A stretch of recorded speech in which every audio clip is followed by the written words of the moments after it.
पहले अगर मैं जम्मू कश्मीर लद्दाख के हवाले से बात करूं तो यहाँ से तो अगरुल्ला साहब, मियां अल्ताफ साहब नेशनल कॉन्फ्रेंस की टिकट पर कामयाब होकर अब लोकसभा में हमारी नुमाइंदगी करेंगे। उन्हें मैं मुबारकबाद पेश करना चाहता हूँ। इसके साथ साथ और के लोगों ने बीजेपी के उम्मीदवार को वहां हरा के हाजी हनीफा जान साहब को जो कामयाब किया, वो भी अपने आप में एक बहुत बड़ी बात है। मैं करगिल के लोगों को और उन लोगों को जिन्होंने हाजी हनीफा जान साहब को वोट डाले करता हूँ। जहाँ तक मेरी अपनी सीट है, यार अगर आप लोग सुनना नहीं चाहते हो तो कहिए, मैं चला जाऊंगा। जहाँ तक मेरे अपने सीट की बात है, जाहिर सी बात है कि मैं इस अंदाज में आपसे बात करना नहीं चाहता था। मेरी ये उम्मीद थी कि बारामूला काउंटिंग सेंटर से डीसी ऑफिस जाके अपना सर्टिफिकेट लेके मैं आपसे बात करूं, लेकिन अल्लाह ताला को वो मंजूर नहीं था और बारामूला पार्लिमानी सेगमेंट के लोगों ने जो फैसला सुनाया है वो हमारे सिर आंखों पे। मैं जानता था कि ये मुकाबला मुश्किल होगा। शुरू में जिसके खिलाफ मैं इलेक्शन लड़ रहा था, वो उसकी मुखालफत करना मेरे लिए ज्यादा आसान था। इंजीनियर रशीद साहब जब मैदान में उतरे तो जाहिर सी बात है इलेक्शन में उनका मुकाबला करना हमारे लिए थोड़ा सा और मुश्किल पड़ गया। और जिस तरह का सेंटिमेंट बना, जिस तरह नौजवानों ने, हमारी माओं ने, बहनों ने इंजीनियर रशीद की रिहाई के लिए वोट डाले, नतीजा अब आपके सामने है। लेकिन चलिए, कभी कभार इलेक्शन में जो है हार जीत होती है। ये पहली मर्तबा मैं पार्लियामेंट का इलेक्शन हारा हूँ, अब आगे देखते हैं क्या होता है। हाँ सॉरी, मुझे ये भी, क्योंकि मैं जम्मू कश्मीर में ही मैं फंस गया। जहाँ तक मुल्क भर के नतीजों की अगर हम बात करें तो दिल खुश हुआ।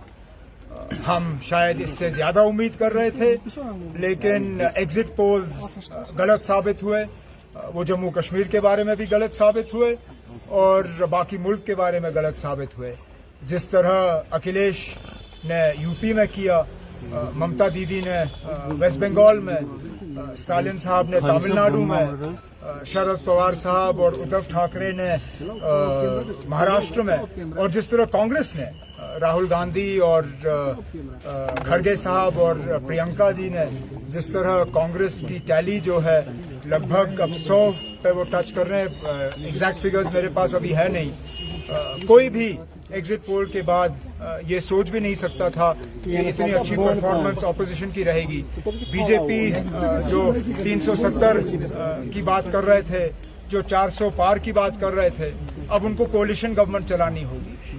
अब इस वजीर आजम के लिए, जिन्होंने अपने हुकूमत को एक डिक्टेटरशिप के तौर पे चलाया है, इस वजीर आजम के लिए एक कोलिशन चलाना ये एक नई बात होगी। मैंने खुद कोलिशन चलाया है, मैं जानता हूँ कितना मुश्किल है कोलिशन चलाना। मैंने वाजपेयी साहब की कोलिशन में काम किया है। अब ये हमारे जो आज के वजीर आजम हैं मोदी साहब, ये कहाँ तक अपने स्टाइल को एडजस्ट कर पाएंगे एक कोलिशन के लिए, ये अब आगे वाले दिनों में हमें पता चलेगा। सर, इंडिया ब्लॉक ने नीतीश कुमार को खबरें आ रही हैं कि डिप्टी पीएम का ऑफर किया है। मैं इसके बारे में कुछ नहीं जानता हूँ। अभी तो अपने इलेक्शन से मेरा दिमाग जो है वहाँ से हटा नहीं। अब अगर किया है तो किया है।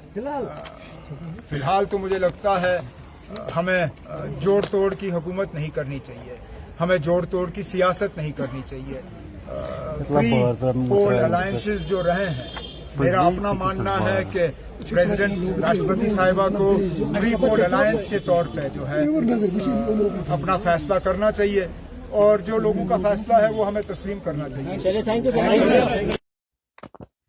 अपना सर्टिफिकेट लेके मैं आपसे बात करूं लेकिन अल्लाह ताला को वो मंजूर नहीं था और बारामुल्ला पार्लिमानी सेगमेंट के लोगों ने जो फैसला सुनाया है वो हमारे सिर आंखों पे। मैं जानता था कि ये मुकाबला मुश्किल होगा। शुरू में जिसके खिलाफ मैं इलेक्शन लड़ रहा था वो उसकी मुखालफत करना मेरे लिए ज्यादा आसान था। इंजीनियर रशीद साहब जब मैदान में उतरे तो जाहिर सी बात है इलेक्शन में उनका मुकाबला करना हमारे लिए थोड़ा सा और मुश्किल पड़ गया। और जिस तरह का सेंटिमेंट बना, जिस तरह नौजवानों ने, हमारी माओं ने, बहनों ने इंजीनियर रशीद की रिहाई के लिए वोट डाले, नतीजा अब आपके सामने है। लेकिन चलिए, कभी कभार इलेक्शन में जो है हार जीत होती है। ये पहली मर्तबा मैं पार्लियामेंट का इलेक्शन हारा हूँ, अब आगे देखते हैं क्या होता है। हाँ सॉरी, मुझे ये भी, क्योंकि मैं जम्मू कश्मीर में ही मैं फंस गया। जहाँ तक मुल्क भर के नतीजों की अगर हम बात करें तो दिल खुश हुआ। हम शायद इससे ज्यादा उम्मीद कर रहे थे, लेकिन एग्जिट पोल्स गलत साबित हुए। वो जम्मू कश्मीर के बारे में भी गलत साबित हुए और बाकी मुल्क के बारे में गलत साबित हुए। जिस तरह अखिलेश ने यूपी में किया, ममता दीदी ने वेस्ट बंगाल में, स्टालिन साहब ने तमिलनाडु में, शरद पवार साहब और उद्धव ठाकरे ने महाराष्ट्र में, और जिस तरह कांग्रेस ने राहुल गांधी और खड़गे साहब और प्रियंका जी ने, जिस तरह कांग्रेस की टैली जो है लगभग अब 100 पे वो टच कर रहे हैं। एग्जैक्ट फिगर्स मेरे पास अभी है नहीं। कोई भी एग्जिट पोल के बाद ये सोच भी नहीं सकता था कि इतनी अच्छी परफॉर्मेंस ऑपोजिशन की रहेगी। बीजेपी जो 370 की बात कर रहे थे, जो 400 पार की बात कर रहे थे, अब उनको कोalition गवर्नमेंट चलानी होगी। अब इस वजीर आजम के लिए, जिन्होंने अपने हुकूमत को एक डिक्टेटरशिप के तौर पे चलाया है, इस वजीर आजम के लिए एक कोalition चलाना ये एक नई बात होगी। मैंने खुद कोalition चलाया है, मैं जानता हूँ कितना मुश्किल है कोalition चलाना। मैंने वाजपेयी साहब की कोalition में काम किया है। अब ये हमारे जो आज के वजीर आजम हैं मोदी साहब, ये कहाँ तक अपने स्टाइल को एडजस्ट कर पाएंगे एक कोalition के लिए, ये अब आगे वाले दिनों में हमें पता चलेगा। सर, इंडिया ब्लॉक ने नीतीश कुमार को खबरें आ रही हैं कि डिप्टी पीएम का ऑफर किया है। मैं इसके बारे में कुछ नहीं जानता हूँ। अभी तो अपने इलेक्शन से मेरा दिमाग जो है वहाँ से हटा नहीं। अब अगर किया है तो किया है। फिलहाल तो मुझे लगता है हमें जोड़ तोड़ की हुकूमत नहीं करनी चाहिए, हमें जोड़ तोड़ की सियासत नहीं करनी चाहिए।